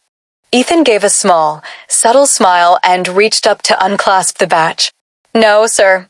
It's real. I just forgot to take it off this morning. It won't happen again." He tucked it under his shirt quickly, keeping the gesture unobtrusive.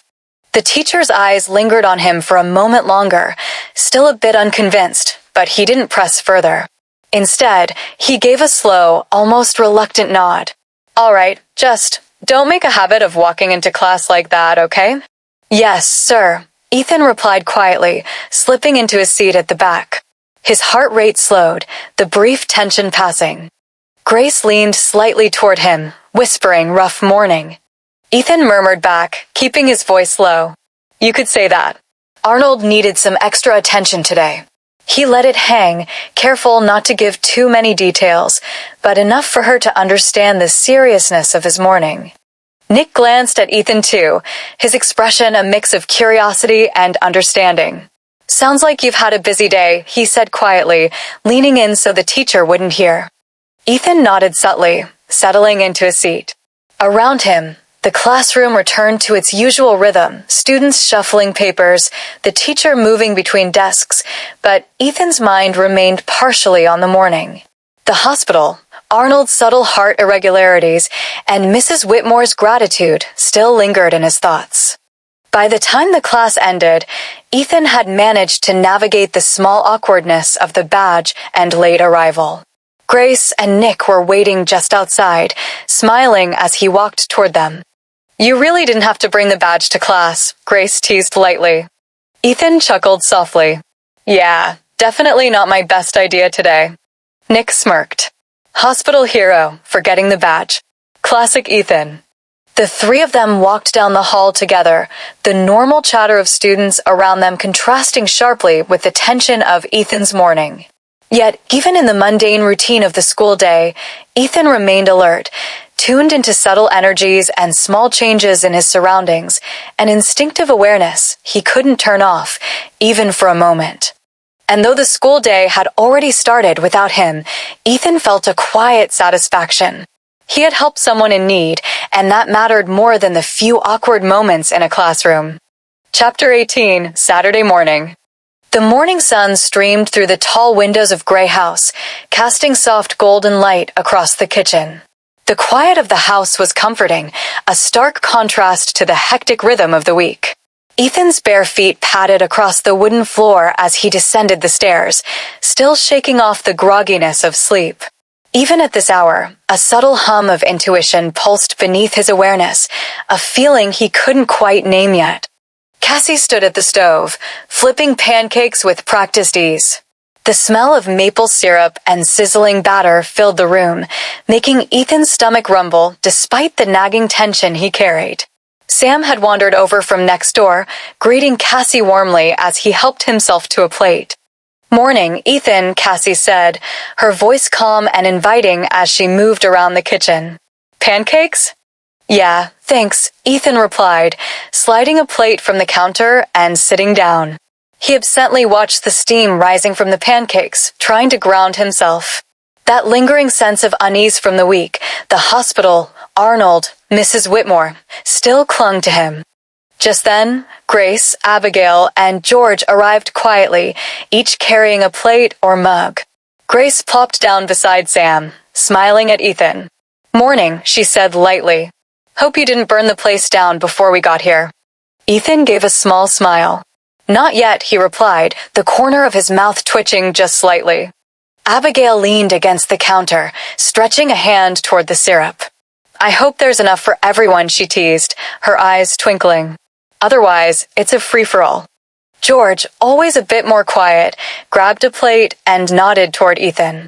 "Morning," he said simply. "Everything smells good." Cassie placed another pancake on Sam's plate before turning her attention to Ethan. "Are you okay?" she asked softly, though her tone carried a gentle understanding. Ethan took a deep breath, letting the warmth of the kitchen and the soft light soothe him a little. "Yeah, I'm fine. Just a weird feeling this morning. Nothing I can really explain." He pushed his fork across his plate, feeling the subtle energy of the kitchen and of Cassie herself. She sensed it, he knew, though she didn't press. Cassie gave him a small nod, continuing her work at the stove. "Sometimes it's nothing, and sometimes it's just your intuition nudging you," she said, as if reading the thoughts he hadn't spoken aloud. Ethan nodded, quietly acknowledging her words. He appreciated her calm understanding. It was a rare thing to be with someone who could read the edges of what he sensed without needing everything spelled out. Sam, busy buttering a pancake, glanced at Ethan with a friendly smile. "You've been keeping busy, huh? Heard about Arnold this morning." Ethan offered a small, almost tired smile. "Yeah, just making sure everything's stable." He picked up his fork, taking a careful bite, though his mind was still half occupied with the faint tugging of his intuition. Grace leaned slightly forward, playful but observant. "You've got that thinking about something big look again. Don't tell me it's another weird hospital emergency." Ethan shrugged slightly. "Maybe, just a feeling. Nothing concrete yet." Abigail chimed in, grinning, "Well, if you're going to brood, at least eat something first." George, sitting quietly nearby, added, "You should pace yourself. Don't worry about it alone." The three of them ate in a comfortable rhythm, the clinking of cutlery and the soft hum of conversation from the kitchen clock marking the passage of time. Cassie glanced at Ethan one more time before clearing a plate. "Just remember, sometimes a feeling is a warning, sometimes it's nothing. You'll know which it is when the time comes," she said quietly. Ethan swallowed and nodded. "Yeah, I think I understand." He let the words hang with just enough truth to be reassuring, but the hum of unease remained, subtle but persistent. After breakfast, he grabbed his backpack and left Gray House, walking down the sidewalk toward town. His senses were alert as ever, picking up the small shifts in the world around him, the subtle scent of coffee drifting from a nearby cafe, the distant sound of tires on pavement, even the soft rustle of leaves as a light breeze passed. As he approached Belle, book and candle, he nearly collided with someone walking briskly on the sidewalk. "Oh, hi," the woman said, stepping back with a startled smile. Ethan's blue hazel eyes locked onto her immediately. "Wait, your name's Linda, right?" he said quickly, cutting her off before she could introduce herself fully. "You're Nick's mom, right?" Linda blinked in surprise, a mixture of curiosity and mild amusement crossing her features. Yeah, that's right," she replied, tilting her head slightly. "You know Nick?" Ethan's lips pressed into a small line as he nodded. "I've met him a few times," he said, his voice calm but attentive. He noticed the way she moved, the subtle tension in her posture, and the careful, guarded way she spoke. "I just thought I should say hello. You seemed like someone I should know." Linda's eyebrows raised slightly, curiosity flickering across her features. She studied him for a moment, as if deciding whether he was trustworthy. Ethan could feel her energy, cautious, but not unfriendly, and it set him slightly on edge. There was something about her that felt important, though he couldn't yet place why. Before either of them could say more, Ethan gave a small nod and stepped around her, continuing down the sidewalk. Even as he walked, Linda's presence lingered in his mind, the subtle awareness in his senses whispering that this encounter mattered more than it seemed. Sunlight warmed his shoulders, the town's quiet energy wrapping around him. Even on a peaceful Saturday morning, Ethan knew that keeping his intuition sharp was important, because some things couldn't wait, and some feelings were more than just instincts. Chapter 19: A Sudden Vision. The morning light slipped gently through the tall windows of Gray House, washing the hardwood floors in a warm, golden glow. The scent of coffee and baked muffins still lingered faintly in the air from earlier, blending with the faint sweetness of the candles Cassie had lit near the staircase. Linda Wallace stood near the entryway, just inside the front door. She had arrived only a few minutes ago, suitcase resting by her feet. Cassie stood opposite her, smiling warmly in that patient, graceful way that only Cassie could manage. "I'm so glad you made it, Linda," Cassie said. "You're in room 3, just up the stairs, second door on the right. Breakfast is served whenever you like, but I can have something fresh brought up if you'd prefer some quiet time this morning." Linda smiled, her expression polite but thoughtful. "Oh, this place is beautiful," she said, glancing around the wide staircase and soft lighting. "It's peaceful. I can see why everyone speaks so highly of Gray House." Sam was in the kitchen, his low hum carrying faintly from the other room as he poured himself a cup of coffee. "Cassie, you've got this place running smoother than most inns in the state," he called, grinning. "Even I'm tempted to book a room." Cassie chuckled lightly. "You already have one next door, Sam." Ethan came down the stairs quietly, rubbing the back of his neck. He changed into a dark hoodie and jeans, his hair a little tousled, his hospital badge clipped loosely to his pocket. The smell of coffee and cinnamon drifted upward, comforting, but almost too ordinary for how alert he suddenly felt. As he reached the base of the stairs, he saw Cassie and Linda talking. He recognized Linda instantly. Her voice, her posture, it was clear who she was before she even turned toward him. Cassie looked up and smiled warmly. "Ethan, good morning. This is Linda Wallace. She just checked in."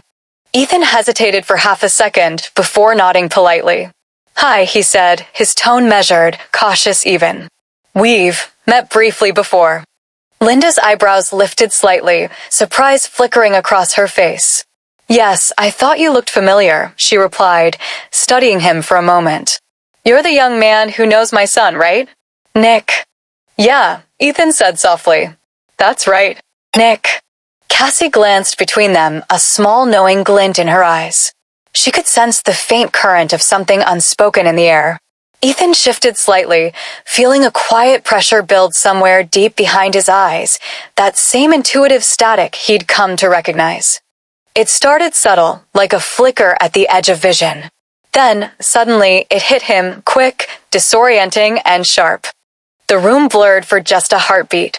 The scent of cinnamon and cedar faded, replaced by the cold bite of outdoor air. He saw flashes of pavement, the curve of a driveway, sunlight glinting off a car hood, and then Nick. Nick was standing outside his house, calling out for someone, and then his knees buckled. The sound of his voice cut off sharply, and the image vanished just as quickly as it came. Ethan inhaled sharply, his hand tightening on the staircase railing. The world around him snapped back into focus, Cassie's soft concern, Linda's startled expression, and the low hum of Sam's voice still drifting faintly from the kitchen. "Ethan?" Cassie's voice was gentle but precise. She could see something had changed in his eyes. He blinked once, steadying himself.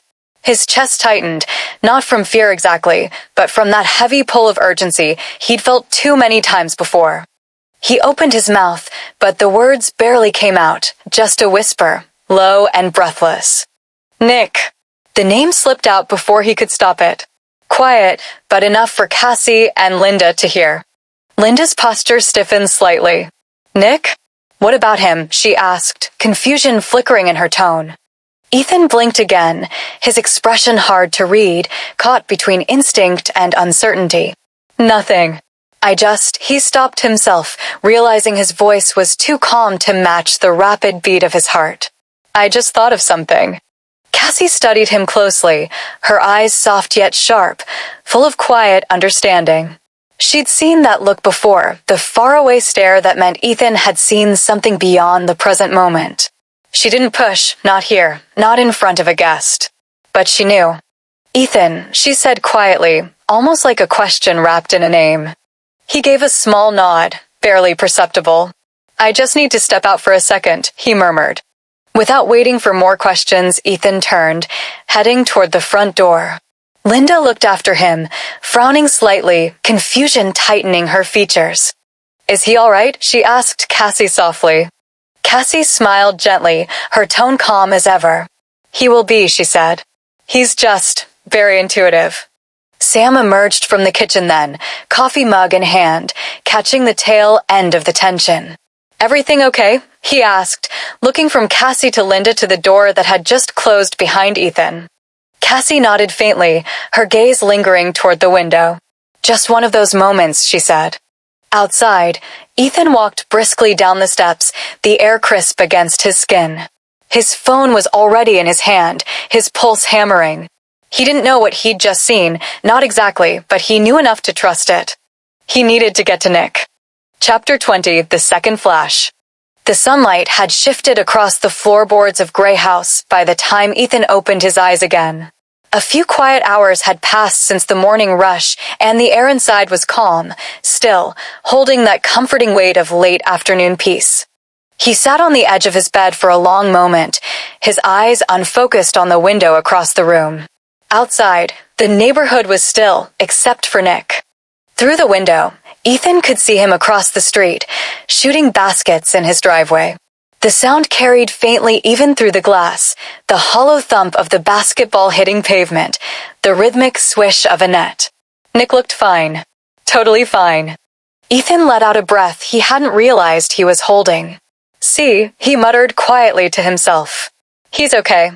Still, that flicker in the back of his mind wouldn't fade, the one that had come to him earlier that morning like lightning, brief but sharp. He rubbed the back of his neck, trying to shake off the strange tension that seemed to cling to him whenever those flashes came.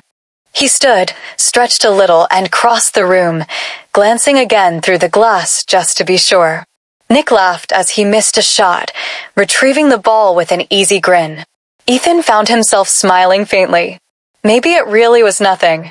Downstairs, the sound of voices carried softly from the living room. He recognized Cassie's light, calm tone, soothing even when she wasn't trying to be, and another voice, lower and more clipped. That one belonged to Linda Wallace. Linda's voice had a practiced calmness to it, the kind of poise that came from years of trying to keep everything in its place. "Cassie, I'll admit," she was saying, "I wasn't sure about staying here at first. It's different from what I'm used to." Cassie laughed gently. "Grey House tends to grow on people," she said. Linda smiled, polite, but not overly warm. "Well, I'll give it a chance. Nick seems happy here in Middleton, and that means something." Ethan walked down the staircase quietly, his hand trailing along the polished banister. The scent of Cassie's tea floated faintly through the air, chamomile, maybe, or something with honey. Cassie noticed him first. "Hey, Ethan," she said softly as Linda turned to glance his way. Linda gave him a small nod, polite, reserved. "Oh, hello again," she said. "You've been upstairs all afternoon. Getting some rest?" Ethan hesitated, offering a faint smile as he came to sit on the couch opposite them. "Yeah, just catching up," he said. His voice was even, but his eyes flicked briefly toward the window, as though the outside world had a gravity he couldn't quite ignore. Cassie handed him a glass of water. "You've seemed a little distracted since yesterday," she observed lightly. "Long week?" Ethan nodded, swirling the water absently. "Something like that." Linda leaned back slightly, arms crossing, though not unkindly. "You're the one who's studying medicine, right?" she asked. "Nick mentioned something about you helping at the hospital." "Yeah," Ethan said with a nod. "Training, technically. But I'm there most days." "Impressive," Linda said, though the compliment came with that familiar edge in her tone, the one that always made it sound more like an observation than praise. "That must take a lot of focus for someone your age." Ethan smiled faintly. "It does." Cassie glanced at Linda, her expression patient but curious. "It helps that he's good at reading people," she said, a note of quiet pride in her tone. Linda's eyebrows arched slightly. "Reading people?" Before Cassie could explain, Ethan's eyes shifted again. His gaze caught the faint shimmer of light through the window. His heartbeat stumbled, then steadied, then stumbled again. It came so suddenly that he didn't have time to brace for it. The world dimmed, sounds dulled. The hum of voices in the living room faded, replaced by the echo of wind, that same driveway, the same sudden moment. Nick standing there again, ball in hand, laughing. And then it happened again. His knees gave out. The ball rolled out of frame. The vision snapped away, faster than before, but sharper, colder, leaving behind the afterimage of panic in Ethan's chest. He gasped quietly, his hand tightening on the glass he was holding. Cassie noticed immediately, her eyes flicked to him, soft but concerned. "Ethan," she said gently. He blinked, his breath uneven for a moment. He stopped, forcing a deep breath in. "It's nothing. I just got lightheaded for a second." Linda's brow furrowed slightly, skepticism in her eyes. "You sure? You look like you've seen a ghost." Cassie reached over, resting a calm hand on his arm. "Maybe you should sit back for a bit." "I'm fine," Ethan said quickly, setting the glass down on the table, but his tone didn't match his words.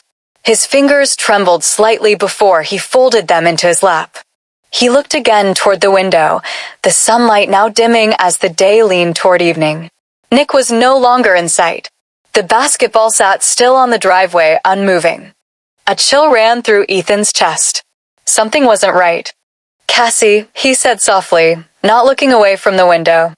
She followed his gaze, her intuition stirring. "What is it?" Ethan's voice was quiet, almost to himself. "Something's wrong." And then, outside, faintly, a sound broke through the calm of the street. A shout, then silence. Ethan was already on his feet, heart hammering as he moved toward the door, Cassie calling his name from behind him. The screen door creaked open, cold air rushing in as he stepped outside, and in that instant, he knew. This wasn't just a feeling anymore.